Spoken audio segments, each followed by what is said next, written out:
नमस्कार, दोपहर की नंबर 1 डिबेट में आपका स्वागत है। मैं हूं आपके साथ हिमांशु दीक्षित। दिल्ली में नीति आयोग की बैठक में विपक्षी खेमे में आपस में दांव पर दांव चले गए। इंडी गठबंधन का फैसला था कि उसकी पार्टी का कोई सीएम इस बैठक में नहीं जाएगा, लेकिन 3 बार हां ना वाली बंगाल की सीएम ममता दीदी इस बैठक में पहुंच गई और दीदी के इस कदम ने इंडी गठबंधन के मुंह पर जिस अंदाज में ताला लगा दिया, उससे सवाल उठ खड़े हुए कि क्या केंद्र की सियासत में असल लड़ाई मोदी बनाम दीदी पर आकर टिक गई। ममता बनर्जी ने नीति आयोग की बैठक में शामिल होकर जिस तरह सुर्खियां बटोरी, क्या वो राहुल का रास्ता बंद होने का इशारा है? इन सवालों पर बात होगी, लेकिन एक रिपोर्ट आपके सामने। और ऑपोजिशन का ओर से मैं एक ही लाया, कभी हाँ कभी ना करते हुए आखिरकार ममता दीदी कोलकाता से दिल्ली पहुंच गईं और इंडी गठबंधन को ठेंगा दिखाते हुए नीति आयोग की बैठक में भी शामिल हो गईं, जिसकी अध्यक्षता पीएम मोदी कर रहे थे। सवाल यह है कि जब इंडी गठबंधन ने एक सुर में इस बैठक के बहिष्कार का ऐलान कर दिया था, तो ममता बनर्जी ने बैठक में शामिल होने की हामी कैसे भर दी? इतना ही नहीं, इस बैठक में शामिल होने के लिए दीदी ने झारखंड के सीएम हेमंत सोरेन को भी तैयार कर लिया। ये अलग बात है कि आखिरी वक्त पर हेमंत सोरेन ने नीति आयोग की बैठक में जाने का फैसला बदल दिया, लेकिन इस पूरे घटनाक्रम ने एक बार फिर इंडी गठबंधन की एकजुटता पर सवाल उठा दिए।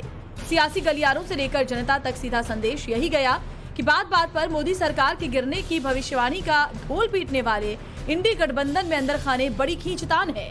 बड़ा सवाल ये है कि दीदी ने नीति आयोग की बैठक में शामिल होकर क्या ये इशारा दिया कि गठबंधन के चेहरे के तौर पर राहुल उन्हें कबूल नहीं है? क्या एकला चलो के दांव का इस्तेमाल वो इंडी गठबंधन की कमजोरियां उजागर करने के लिए कर रही हैं?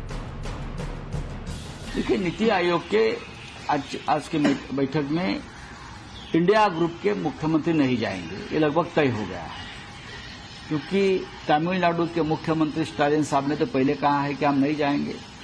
केजरीवाल साहब को जेल में डाला है, और भी मुख्यमंत्री है वो नहीं जाना चाहते, तेलंगाना के मुख्यमंत्री नहीं जाना चाहते, इसलिए कि नीति आयोग देश के विकास में समतोल नहीं रख रही है। आपने बजट में भी देखा है और नीति आयोग के कार्य में भी देखा है। देखो, ये इंडिया ब्लॉक को कांग्रेस पार्टी बहिष्कार बहादुरी का ब्रदरहुड बनाने में जुटी हुई है, और अगर किसी ब्लॉक को कांग्रेस पार्टी बहिष्कार बहादुरी का ब्रदरहुड बनाने में जुटी हो, तो उस ब्लॉक में शामिल लोगों को सोचना होगा, क्योंकि आप जो है वो आपके राज्य के विकास के बारे में, देश के विकास के बारे में जो भी डिबेट होगा, डिस्कशन होगा, डिसीजन होगा, उसमें आप पार्टिसिपेट नहीं करोगे, और उसके बाद जो है वो आप बहिष्कार बहादुरी के ब्रदरहुड के सरगना बनकर के घूमोगे, तो ये मुझे नहीं लगता कि किसी बहुत अच्छे हित में वो काम कर रहे हैं। दीदी ने इंडी गठबंधन को ऐसे पेंच में फंसा रखा है कि ना उगलते बन रहा है ना निकलते। ममता एक तरफ नीति आयोग की बैठक में शामिल होकर अपने दम पर सियासत करने का मैसेज दे रही हैं, तो दूसरी ओर नीति आयोग की जगह फिर से योजना आयोग को लाने की मांग कर रही हैं। आपको बता दें, कांग्रेस की सरकार में बनाए गए योजना आयोग को खत्म कर मोदी सरकार ने नीति आयोग बनाया है। मैं समझता हूँ बीजेपी को अगर ये लग रहा हो कि इंडिया ब्लॉक में कोऑर्डिनेशन नहीं है, तो they are mistaken. Episodic coordination और ना कोऑर्डिनेशन का होना एक अलग मसला है, लेकिन मर्म में हम सब इकट्ठा है। नीति आयोग है क्या भाई? एक एकेडमिक एक्सरसाइज के लिए प्रधानमंत्री जी ने एक बॉडी बना दी, इसका हासिल क्या? 0/0, 0/सन्नाटा। प्लानिंग कमीशन से क्या दिक्कत है? सिर्फ इसलिए ना कि नेहरू के जमाने से वो था। ममता बनर्जी जिस अंदाज में अपनी सियासी चाल चल रही हैं, उससे सवाल उठ रहे हैं कि क्या दीदी इंडी गठबंधन का इस्तेमाल अपने सियासी फायदे के लिए कर रही हैं? सवाल ये भी है कि दीदी को इस दांव का फायदा क्या नीति आयोग की बैठक में शामिल होकर मिल सकता है, क्योंकि दीदी ने बजट में बंगाल के साथ नाइंसाफी का हल्ला मचाया है। इससे भी बड़ा सवाल यह है कि नीति आयोग की बैठक में शामिल होने के ममता बनर्जी के फैसले का सबसे बड़ा नुकसान इंडी गठबंधन की किस पार्टी, किस चेहरे को झेलना पड़ेगा? तो जवाब साफ है, कांग्रेस। तो क्या इंडी गठबंधन से बात बात पर आंख में चौली खेलने वाली दीदी राहुल की स्थिति को कमजोर करना चाहती हैं? ब्यूरो रिपोर्ट, टाइम्स नाउ, नव भारत।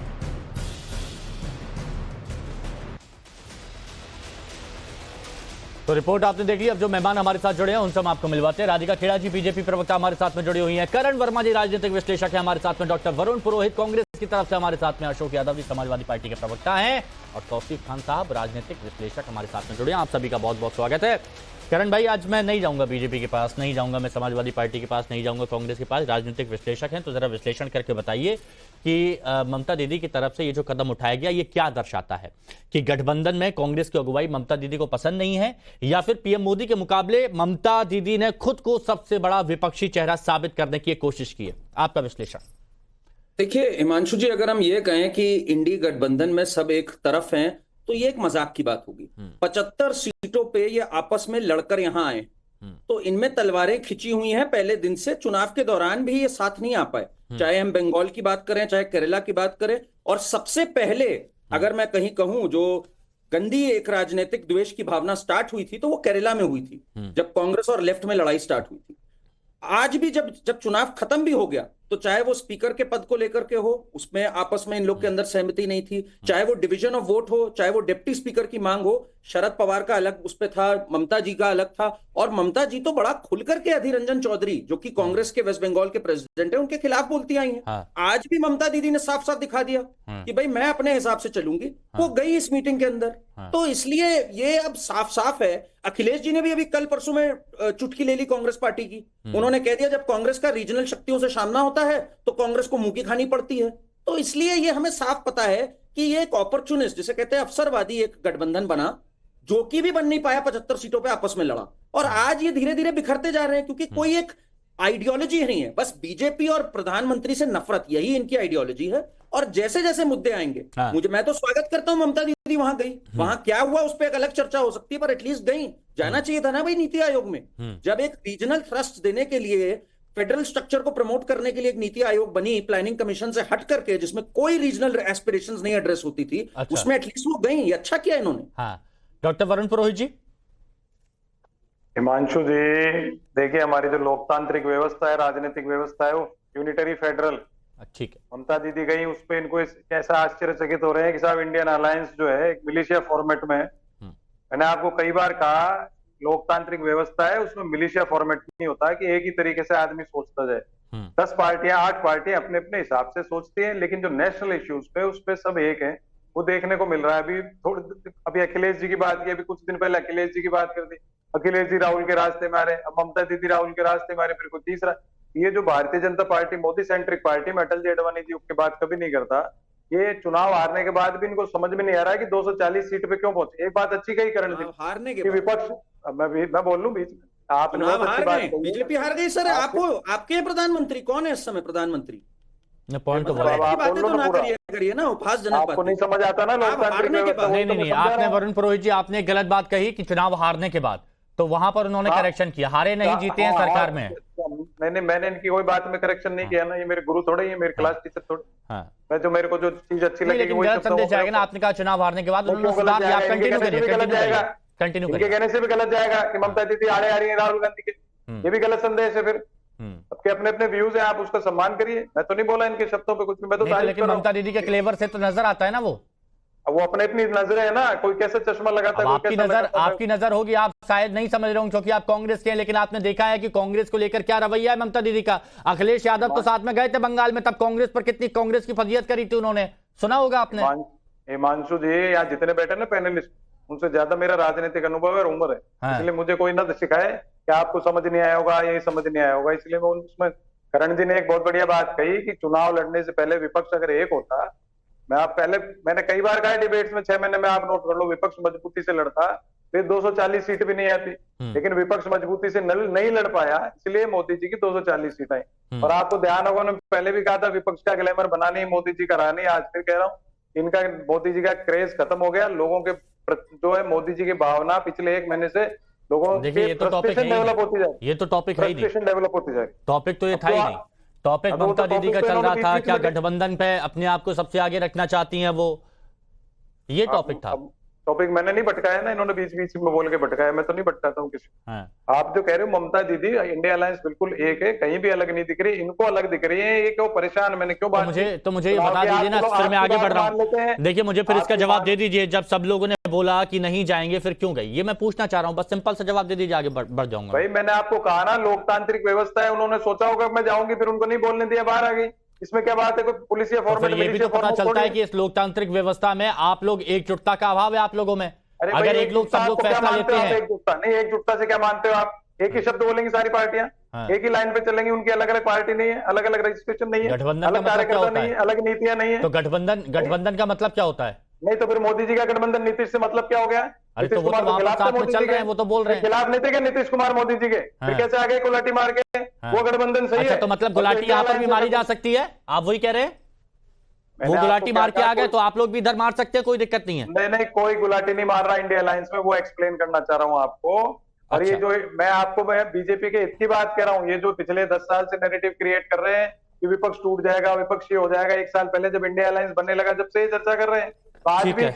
इनको 400 की जगह 240 आ गए, जैसा क्रेज कर रहे थे ना राधिका मोदी जी खेड़ा के जी, बाद। ओके ठीक है राधिका खेड़ा जी बताइए, ये तो बीजेपी पर सीधे आरोप लग गए कि यहाँ तो लोकतांत्रिक देखिए- व्यवस्था है, अगर कोई विरोध करता है तो कर सकता है। देखिए, सुबह सुबह संजय राउत जी का बयान आया जिसमें उन्होंने कि भारत इंडी गठबंधन के सीएम जो है वो नीति आयोग की बैठक में नहीं जाएंगे, लेकिन ममता बनर्जी जी गई। तो ये तो साफ हो गया संजय राउत के बयान से ही कि वो इंडी गठबंधन का हिस्सा नहीं है। खैर, ये इनका आपसी मामला है। अब ममता बनर्जी जी ये दावा कर रही है कि नीति आयोग की बैठक में उनकी बाइक को बंद कर दिया गया था। ये पूरी तरह से गलत है। घड़ी ने उनका समय खत्म होने का घड़ी में दिख गया था, इसलिए बेल बजाने की जरूरत नहीं पड़ी थी। और ये वेस्ट बंगाल की ही सरकार की ही रिक्वेस्ट थी कि उनको जाना है वापस, इसीलिए जो अल्फाबेटिकल ऑर्डर में ममता बनर्जी का नाम लंच के बाद बोलने का टाइम आना था, उनको पहले दिया गया उनकी रिक्वेस्ट के नाते। हाँ। अब जब 7वें वक्ता उनको होना था, फिर भी उनको उनके अनुरोध पे उनको 7वां वक्ता रखा गया, वरना उनका टाइम अल्फाबेटिकल ऑर्डर के हिसाब से लंच के बाद आता। तो गवर्नमेंट उनको अकोमोडेट कर रही है। तो ये लगातार जो कहा जा रहा है ना कि भारतीय जनता पार्टी और मोदी जी बंगाल के खिलाफ है, ममता बनर्जी जी के खिलाफ है, नहीं, ये गलत नैरेटिव जो बार बार पेश किया जा रहा है, ये बहुत ही निंदनीय है। और इसके झूठ बोलने का जो इनका तरीका है ना इंडिया अलायंस का, इसी वजह से ये लोग 10 साल से सरकार के बाहर है। लेकिन अब इसकी चीज से रीजन क्या है जो ये पूरा की पूरा ड्रामा रचा गया? हाँ। देखिए, जब नीति आयोग की बैठक से पूरी इंडी गठबंधन ने दूरी बना रही है, तभी ये हमें संकेत हो गया था कि जो दीदी आ रही है इसके पीछे कोई खास प्लान है। वरना संजय राउत और सब लोग बोल रहे हैं कि कोई इंडी गठबंधन वाला बैठक में नहीं जाएगा, लेकिन ममता बनर्जी जी जा रही है। हाँ। क्योंकि एक खास प्लान था। अच्छा। खास प्लान ये था कि एक पॉलिटिकल ड्रामा रचा जाए। हाँ। सब कुछ प्री प्लान तरीके से। हाँ। बैठक में नहीं बोलने देने का झूठा आरोप लगाया जाएगा, खुद पहले रिक्वेस्ट दी जाएगी कि हमें पहले बोलने दिया जाए, टाइम से पहले बोलने दिया जाएगा, फिर बोला जाएगा हमें बोलने नहीं दिया। सोचिए, अगर नीति आयोग जैसी अहम बैठक में ये लोग ऐसा पॉलिटिकल ड्रामा और झूठ का जंजाल, नाटक नौटंकी कर सकते हैं, तो वो अपने प्रदेश में किस तरीके का शासन दे रहे होंगे, ये वेस्ट बंगाल की जनता के सामने है। और इंडिया अलायंस किस तरीके से सिर्फ एक पॉलिटिकल ड्रामा और एक पॉलिटिकल एजेंडा के तहत सिर्फ देश की तरक्की को रोकना चाहता है, प्रदेशों की तरक्की को रोकना चाहता है, प्री प्लान तरीके के तहत, तो यह सबके सामने आ गया। अच्छा, दीदी की दबंग सियासत के पीछे की वजह क्या है? तौसीफ भाई बताइए जरा। नहीं, देखिए, बंगाल में जो लीडर ऑफ अपोजिशन है बीजेपी के बहुत बड़े नेता है, सबसे बड़े नेता है बंगाल में, शुभेंदु अधिकारी। उन्होंने आज से 2 हफ्ता पहले कहा कि जो हमारे साथ हम उनके साथ, सबका साथ सबका विकास बंद करो। तो आज वही उसका बजट में उन्होंने वही प्रमाण कर दिया बीजेपी ने। और आज ममता बनर्जी के मीटिंग में एक अकेली चीफ मुख्यमंत्री और महिला मुख्यमंत्री जो अपोजिशन से, उनको बोलने नहीं दिया, माइक बंद कर दिया।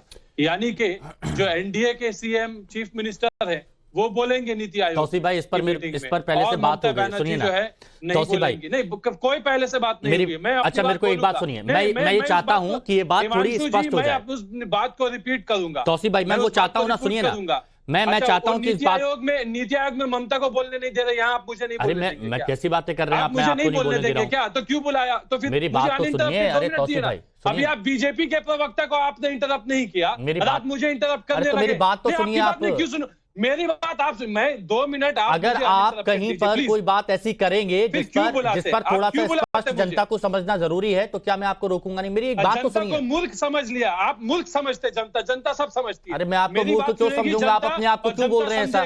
नहीं, आप अपने आप को ऐसा मत बोलिए। जनता को आप अपने आप को ऐसा मत बोलिए, हम नहीं समझते आपको। जनता को आप। तौसीफ भाई, मेरी एक बात सुनिए। तौसीफ भाई सुनो, तौसीफ भाई प्लीज समझिए, तौसीफ भाई समझिए, तौसीफ भाई एक बात समझिए। अब तौसीफ जी चले गए हैं, टीएमसी की बात कर रहे थे। सिर्फ एक सिंपल सी मेरी बात थी यहां पर, मैंने उनसे यहां पर यह पूछा था कि पहले बोलने का मौका मांगा ममता बनर्जी ने, उनको दिया गया, उनको दिया गया। बंगाल की बात करते हैं कि बंगाल को कुछ नहीं मिला इस बजट में, लेकिन ये आंकड़े यहां पर लेके बैठे हैं कि बंगाल को 93,827 करोड़ रुपए मिले हैं बंगाल को, और यह कहा गया कि बंगाल के साथ भेदभाव किया गया। उत्तर प्रदेश, बिहार, मध्य प्रदेश के बाद चौथा नंबर आता है, चौथा नंबर बंगाल का। लेकिन सच सुनना नहीं चाहते और चले गए। बिल्कुल बिल्कुल। या तो अच्छा अच्छा बोलो तो ठीक है रुकेंगे, अगर सवाल पूछ लो तो चले जाएंगे। यह क्या बात हुई? हमारे साथ में अशोक यादव जी, समाजवादी पार्टी के प्रवक्ता। अशोक यादव जी, बजट की बार बार चर्चा हो रही है। देखिए, आप भी गए थे, अखिलेश यादव जी भी गए थे बंगाल में, वो देखा था कि किस अंदाज में अखिलेश यादव और ममता बनर्जी की ट्यूनिंग नजर आई थी। वो नजर आ रहा था, बॉन्डिंग नजर आ रही थी। कांग्रेस से थोड़ा सा ममता बनर्जी का रुख अलग नजर आ रहा है। लेकिन सबसे बड़ा पॉइंट कि बजट में दरकिनार किया गया और यही मुद्दा उठाया जा रहा है कि आपको भी लगता है बजट में दरकिनार किया गया था और इसीलिए विरोध हो रहा है? देखिए, बजट में दरकिनार की बात अगर आप कहेंगे तो ये तो सिर्फ और सिर्फ पूरी जनता करे कि ये बैसाखी को मजबूत करने वाला बजट है। 2 राज्यों के अलावा सबको दरकिनार किया गया। और बार बार आप लोग कह रहे हैं कि ममता दीदी का मतलब क्या दिक्कत है कि वो बैठक में गई। देखिए, ममता दीदी जो बैठक में गई और उन्होंने बता भी दिया, उन्होंने कहा कि मैं बैठक में ही विरोध करने के लिए बैठक में गई। देखिए, हमारे इंडिया गठबंधन के बाकी घटक दल बाहर से विरोध कर रहे हैं। ममता दीदी ने सोचा कि हम अंदर जाके विरोध करेंगे, और विरोध करने का जो उनका लॉजिक था वो बिल्कुल सही लॉजिक था, क्योंकि नीति आयोग जिसकी स्थापना 2015 में हुई थी, उसका जो मतलब उसका जो कॉन्सेप्ट दिया गया था national institute for transforming India. लेकिन ये जो ट्रांसफार्मिंग इंडिया नहीं, इसका जो नीति आयोग का कॉन्सेप्ट है ट्रांसफार्मिंग बीजेपी, ट्रांसफार्मिंग अडानी। तो ये सारे जो मुद्दे हैं। और आप ममता दीदी ने दूसरी बात कहा कि ये जो हम मांग कर रहे हैं कि नीति आयोग को बंद करके योजना आयोग यानी प्लानिंग कमीशन को फिर चलाया जाए, क्योंकि प्लानिंग कमीशन ने लगभग 65 साल इस देश में काम किया और उनकी जो पंचवार्षिक योजनाएं थी और तमाम देश में जो योजनाएं प्लानिंग कमीशन के द्वारा लाई गई, इससे देश में वास्तव में ट्रांसफॉर्मेशन हुआ। लेकिन नीति आयोग का जो प्लानिंग है या जो नीति आयोग की स्थापना जिस उद्देश्य से की गई, आप इसकी 5 उपलब्धियां नहीं बता सकते, 5 गिनती की। और जो भी इनकी योजनाएं हैं, मैं उनकी योजनाओं को अगर पोल खोलने बैठ जाऊं तो चाहे पीएमजे। आज मेरे को थोड़ा बजट की आप पोल खोलिए ना प्लीज। अशोक यादव जी, आपने कहा सिर्फ बैसाखियों को मजबूत करने के लिए बनाया गया, क्यों आप ऐसा कह रहे हैं कि बजट में सिर्फ बैसाखियों को मजबूत करने के लिए बजट लाया गया, क्यों कह रहे हैं, बताइए जरा। देखिए हिमांशु जी, किसी देश का इंफ्रास्ट्रक्चर बनाने के लिए उस देश की एजुकेशन पे फोकस करना चाहिए, उस देश के एग्रीकल्चर पे फोकस करना चाहिए, उस देश के जो मूलभूत सुविधाएं हैं उन पे फोकस करना चाहिए। लेकिन आप देखिए शिक्षा बजट में क्या किया गया। शिक्षा अच्छा, मेरे को ये बताइए टोटल बजट कितने का था? आप लोग बजट को लेकर आप लोगों ने इतना सवाल नहीं उठता है। नहीं बताइए तो एक बार। अरे आप लोग ये कह रहे हैं ना कि बजट को लेकर इन लोगों ने ऐसा किया, बजट में इन लोगों ने सिर्फ 2 राज्यों को दिया है। मैं पूछना चाहता हूं कि कितने का बजट था ये? हिमांशु जी, मैं आपसे पूछना चाह रहा था, मैं एक बात क्लियर करना चाहता हूं अशोक यादव जी, बहुत जरूरी है। वरुण जी आप भी प्लीज, मैं चाहता हूं इसमें आपको भी मैं इन्वॉल्व करूं। ये बहुत जरूरी है कि 48,21,000 का ये बजट था, 48,21,000 करोड़ का बजट था। अब यहां पर बिहार के पास गया 59,000, आंध्र प्रदेश के पास गया 15,000, यानी कुल 74,000 करोड़ सिर्फ 2 में। अब बाकी का आप देखिए कि 47 लाख करोड़, ये तो बाकी में सब में गया ना। 1.5%, सिर्फ 1.5% ये 2 राज्यों को, बाकी के राज्यों को गया है। इसमें आप यूपी देखिए, आप लोग बोल रहे हैं उत्तर प्रदेश को कुछ नहीं मिला, यूपी को तो आप देखिए 2.23 लाख करोड़ रुपए मिला है। तो ये कैसे कह सकते हैं कि सिर्फ 2 ही राज्यों को मिला है? मैं यहां पर सवाल उठा रहा हूं। नहीं हिमांशु जी, क्या जिस रेशियो में बिहार को और आंध्रा को मिला है, क्या उस रेशियो में जो उत्तर प्रदेश की जो डेमोग्राफी है, उत्तर प्रदेश की जो स्ट्रक्चर है, उसके हिसाब से मतलब जो रिक्वायरमेंट थी वो दिया गया? क्या सबसे नंबर 1 पर है? नंबर 1 पर है। कहां नंबर 1 पे? नंबर 1 पर है यूपी, 2.23 लाख करोड़ ये यूपी को मिला है। अच्छा, मैं एक बात और पूछना चाहता हूं वरुण जी, मैं आपसे पूछना चाहता हूं, वरुण जी मेरे को एक बात और बताइएगा। पुरोहित जी, आपने कहा कि गलत तरीके से बजट आवंटित किया गया। मैं बस नॉर्मल, क्योंकि आपने कहा थोड़ी देर पहले कि आपकी राजनीति इतनी लंबी है, यहां पर जितने लोग बैठे हैं सबसे अनुभवी राजनीति आपकी है, बहुत पुराना वक्त आपको हो चुका है। 2012 में जब आप लोगों की तरफ से बजट आया गया था, वहां पर भी सबसे ज्यादा जो फंड मिला था वो यूपी को मिला था, सेकंड नंबर पर बिहार को मिला था, थर्ड नंबर पर बंगाल को मिला था, यहां पर फोर्थ नंबर पर बंगाल को मिला है। अंतर तो वही, कुछ नहीं है, सेम है वही। देखो, एक तो मैंने नहीं कहा बजट के बारे में ऐसी टिप्पणी नहीं की जो आप कह रहे हो कि आपने कहा, मैंने नहीं कहा बजट के बारे में। नहीं, आपके अनुभव को लेकर बोला मैंने। हाँ, मैं पॉलिटिकल कंपल्शंस होते हैं कोई भी सरकारों में, मोदी सरकार में मैंने बजट पे आपने मेरी देखी हुई ऐसी प्रतिक्रिया नहीं की जैसे सब कर। तो आप मानते हैं ठीक था? कंपल्शन से मेरी बात तो सुन लो, कंपल्शंस होते हैं जब गठबंधन की सरकार हो, किसी की भी हो, उसको जो गठबंधन की सरकार जो आपका पार्ट होता है, चाहे कांग्रेस हो, बीजेपी कोई भी सरकार हो, तो उसको उस जो पार्टी आपका समर्थन कर रही है उसका लोकेशन कुछ जाना पड़ता है। लेकिन मैंने आपको, जब आपने पहले कभी इकोनॉमिक्स मेरे से डिस्कशन हुआ होगा, ये जो टैक्सेशन का केंद्रीकरण हो गया ना देश के अंदर, उसके से फेडरल स्ट्रक्चर को चोट पहुंच रही है। मैंने डॉक्टर मनमोहन सिंह जी की आर्थिक नीतियों का भी समर्थन नहीं किया है। वरुण जी, इसीलिए आपके साथ बात करने में मेरे को अच्छा लगता है, उसका रीजन मैं बताना चाहता हूं और ये सबको समझना भी चाहिए कि आपने टैक्सेशन का मुद्दा उठाया, जो सही मुद्दा है आप लोग वो उठाइए, लेकिन यहां पर क्या करते हैं, सही मुद्दा नहीं उठाते हैं, लोगों के अंदर भ्रम फैलाने की कोशिश करते हैं कि इनको दिया, इनको नहीं दिया गया, तो ये गलत है। मैंने आपको विपक्ष की भी बात बता दी थी, करण जी ने कहा एक भारत जोड़ो यात्रा के अलावा कोई ऐसा कार्यक्रम नहीं किया जिससे इनको सीटें आती, लेकिन क्योंकि मोदी सरकार के प्रति लोगों की जो है इच्छा शक्ति कम हो गई थी, इसलिए उनकी सीटें कम हो गई, विपक्ष के आ गई। विपक्ष ने कोई जनता से संबंधित आंदोलन किए होते, किसान आंदोलन भी किसानों ने किया था, तो वो विपक्ष को और मजबूत होने की आवश्यकता है सीटें बढ़ाने की। ठीक है, मैं विपक्ष की मजबूती की बात कर रहा हूं, इसलिए मैं बार बार बात करूंगा तौसीफ की, जो चले गए हैं यहां से, जिनसे बंगाल के फैक्ट के बारे में यहां पर बात की गई थी, लेकिन बंगाल के फैक्ट उनको हजम नहीं हुए, उनसे बस इतना ही कहा गया था कि बजट में क्या दिक्कत है, क्या बंगाल को फंड नहीं मिला, क्या आज बोलने के लिए जगह नहीं दी गई, क्या आज सरकार की तरफ से जो मांग की गई वो मांग यहां पर पूरी नहीं की गई, ये सवाल पूछा, लेकिन कहा गया मूर्ख समझ के बैठे और चले गए यहां से। ये क्या बात हुई? करण वर्मा जी, देखिए, पहले तो मैं तौसीफ है नहीं, पर मैं जरा उनके कुछ बातों का जवाब देना चाहता था। ममता जी ने आज जब गई यहां पर नीति आयोग में भी, तो उन्होंने कहा कि भाई आपने बंगाल को दिया क्या है। मैं 7 प्रोजेक्ट बता रहा हूं जिनको ममता जी ने छोड़ दिया था और उनको केंद्र सरकार द्वारा इस समय चल रहा है। Kolkata Siliguri expressway, Tajpur sea port, Varanasi Kolkata expressway, Kalyani airport, WTC Kolkata, temple at Vedic planetarium, Bengal tech hub. अब जब ममता जी से कहा जाता है आयुष्मान भारत, ममता जी कहती नहीं भाई यहां पे नहीं लगाएंगे हम आयुष्मान भारत। जब उनसे कहा जाता है सुकन्या समृद्धि योजना, कहती नहीं बंगाल में नहीं होगा ये। जब उनसे कहा जाता है किसान सम्मान, वो कह देती नहीं होगा। ग्रामीण सड़क पे भी उन्होंने कहा मैं प्रधानमंत्री ग्रामीण सड़क नहीं रखूंगी, बांग्ला ग्रामीण सड़क रखूंगी। चलिए जी, वही रख लीजिए आप। तो ये तो इनकी हालत है। अब जहां तक बात हुई अखिलेश जी की, अखिलेश जी ने पार्लियामेंट में खड़े होकर, आप सोचिए हिमांशु जी, कह दिया कि हमें एक भी एक्सप्रेसवे नहीं दिया सेंटर से, 7 एक्सप्रेसवे दिए। झूठ बोला इन्होंने। Ambala Shamli expressway, Delhi Meerut expressway, eastern peripheral expressway, Gorakhpur Siliguri expressway, Varanasi Kolkata expressway, Lucknow Kanpur expressway, Prayagraj bypass expressway. अगर कोई झूठ बोले तो उसका क्या इलाज है, आप ये बताइए। वरुण जी ने एक बात कही, एक छोटी सी बात। वरुण जी के मैं बहुत सम्मान करता हूं, वरुण जी का अनुभव है मुझे, मैं उसको मानता हूं बात को। वरुण जी ने कहा नीति आयोग से हुआ क्या। 13th फाइनेंस कमीशन थी सर, जिसके हेड थे केलकर, वो रिक्वेस्ट करते रहे, एक सेकेंड, वो रिक्वेस्ट करते रहे केलकर जी मनमोहन सरकार से कि सर डिविजिबल पूल में हमारा शेयर स्टेट्स का 30.5% है, उसको प्लीज बढ़ा दीजिए, 34 से 35% कर दीजिए। आपको पता है मनमोहन सिंह जी ने नहीं किया, और आज कितना है वो? आज नीति आयोग के बाद वो 30.5 से बढ़कर 41% है।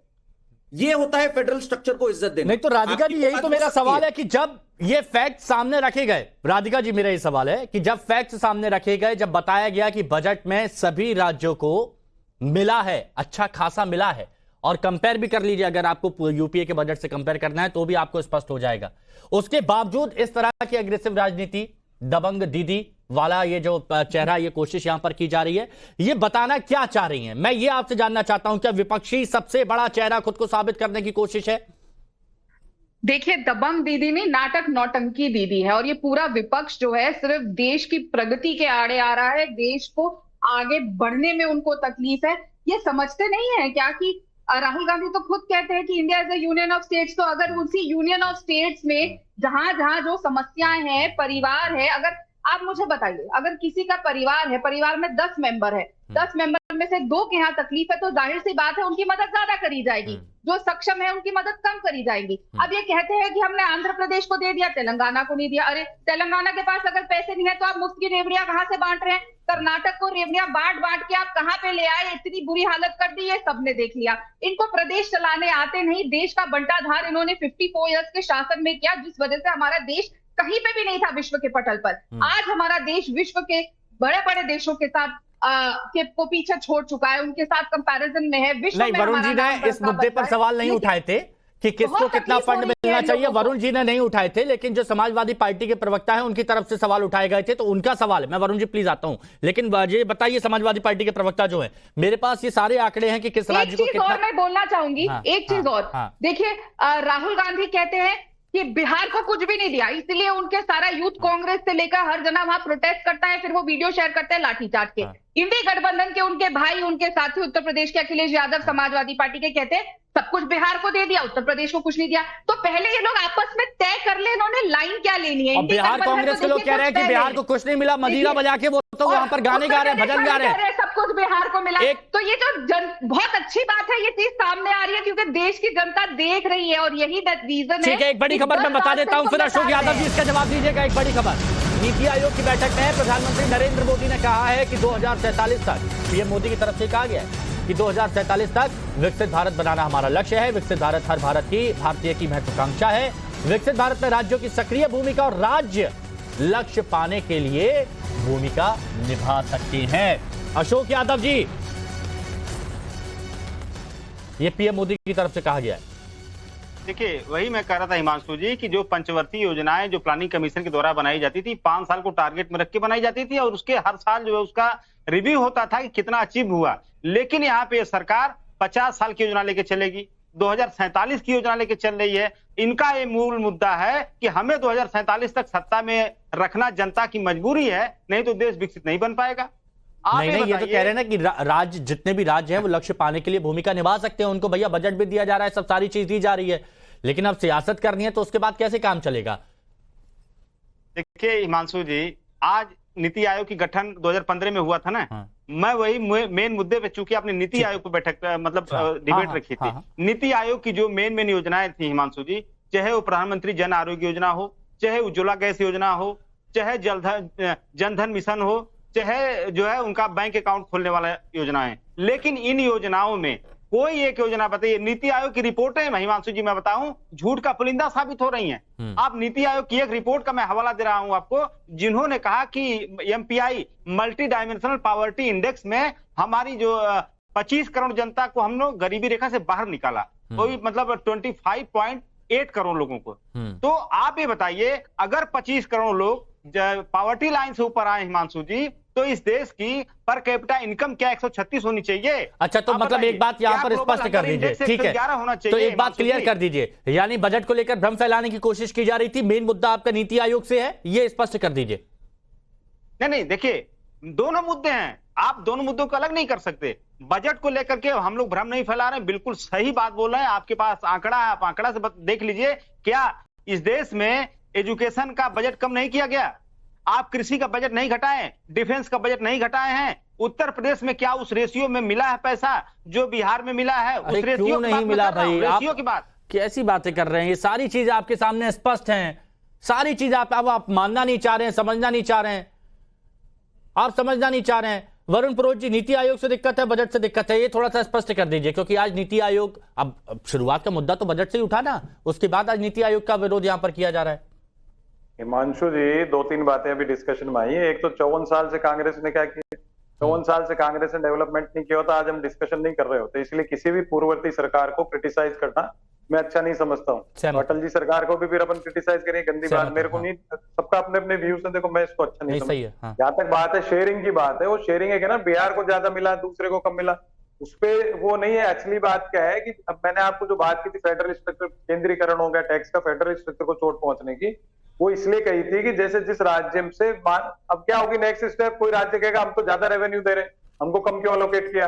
कोई राज्य में नाम नहीं लेना चाहिए, एक छोटा राज्य उसका रेवेन्यू आ ही नहीं रहा कलेक्शन, लेकिन उसको देना पड़ता है क्योंकि हमारा राज्य। तो वो रेवेन्यू कलेक्शन और उसका रेशियो ये जो रेशियो की बात आ रही है ना, रेवेन्यू कलेक्शन जिस स्टेट से आ रहा है उसको उस अनुपात में नहीं दिया जा रहा है, तो ये फेडरल स्ट्रक्चर के लिए झगड़ा पैदा होगा।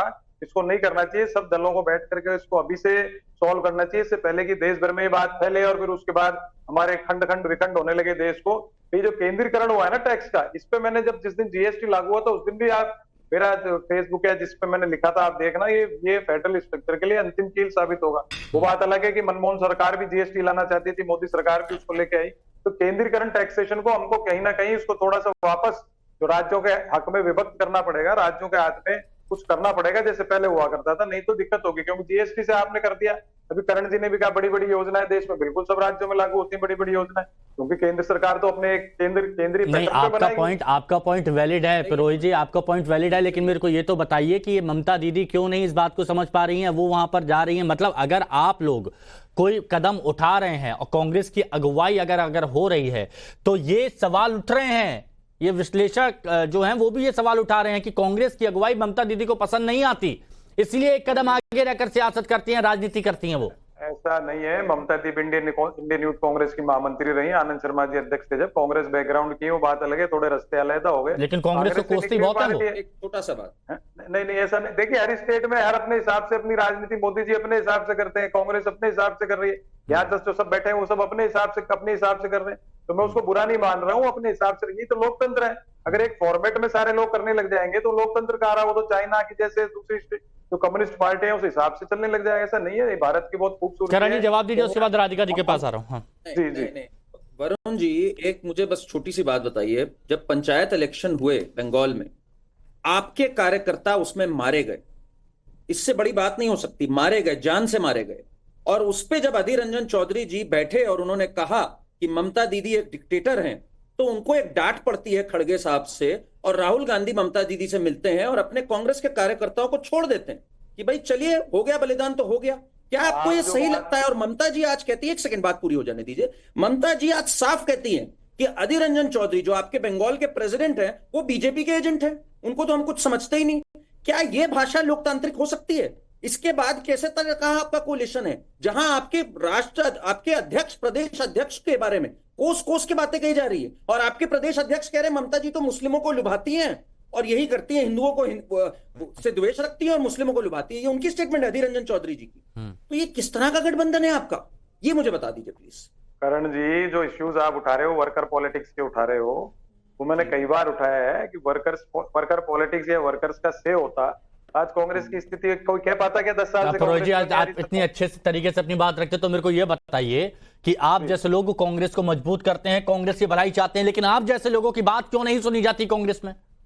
ये तो मैंने आपको कई बार कहा ना, सेंट्रल सिस्टम जो है उसको दुरुस्त करने की आवश्यकता है। 99 में क्यों आती है? अगर सेंट्रल सिस्टम दुरुस्त होता तो सबसे आजाद भारत की सबसे फेल्योर सरकार थी, कांग्रेस की आती 350 सीट 400 सीट, और वो उसका मैंने सिस्टम आपको कई बार अपन ने तो डिस्कशन किया इस बात को, उसमें छुपाना नहीं। तो ये जब तक ऊपरी लेवल तक नहीं जाएगा तब तक तो भला होगा ही नहीं। तो आप लोगों को बुरा नहीं लगता है कि आप लोग इतनी मेहनत कर रहे हैं और ऊपर वाले सब बेड़ा कर देते हैं?